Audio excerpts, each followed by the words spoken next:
In this lecture we will study Fraunhofer diffraction at a single slit. जब कोई light की beam एक single slit से पास होती है तो स्लिट के कॉर्नर से वो लाइट बैंड हो जाती है, मतलब कि स्लिट से वो लाइट डिफ्रैक्ट हो जाती है।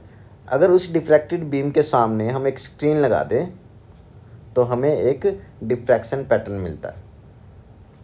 तो पहले हम ये स्टडी करते हैं कि हमें किस तरह का डिफ्रैक्शन पैटर्न नज़र आ रहा है और फिर हम उसी डिफ्रैक्शन पैटर्न को एक्सप्लेन करने की कोशिश करेंगे। तो पहला जो ये डायग्राम है ये क्या रिप्रेजेंट कर रहा है कि जो डिफ्रैक्शन पैटर्न हमें स्क्रीन पे नज़र आया उसका इंटेंसिटी डिस्ट्रीब्यूशन क्या है। और जो सेकंड डायग्राम है ये कि हमें किस तरह का डिफ्रैक्शन पैटर्न स्क्रीन के ऊपर दिखाई दिया। तो यहाँ पर इंटेंसिटी डिस्ट्रीब्यूशन कर्व को देखने से हमें पता चल रहा है कि ओ पॉइंट के ऊपर हमें पीक मिल रहा है। पीक का मतलब है कि इंटेंसिटी यहाँ पर सबसे ज़्यादा है। तो हमें सेंटर पे एक मैक्सिमा मिला, इसे हम सेंट्रल मैक्सिमा कहते हैं। एक कर्व में ये वाला पॉइंट और जो डिफ्रैक्शन पैटर्न में ये वाला पॉइंट, इसे हम सेंट्रल मैक्सिमा कहते हैं। अब सेंट्रल मैक्सिमा के राइट हैंड साइड में ये छोटे छोटे पीक नज़र आ रहे हैं। ये पीक भी मैक्सिमाज है, इनको हम सेकेंडरी मैक्सिमा कहते हैं। तो ये first maxima, second maxima, third maxima, इसी तरह जो डिफ्रैक्शन पैटर्न में स्क्रीन पे नज़र आया वहाँ पर ये first secondary maxima, second secondary maxima and third secondary maxima.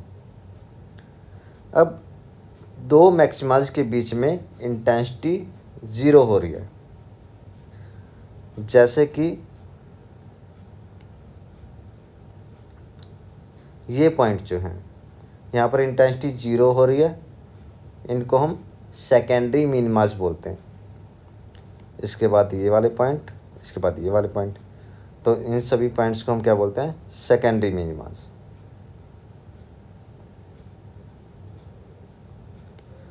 तो ये first secondary minima, second secondary minima and third secondary minima.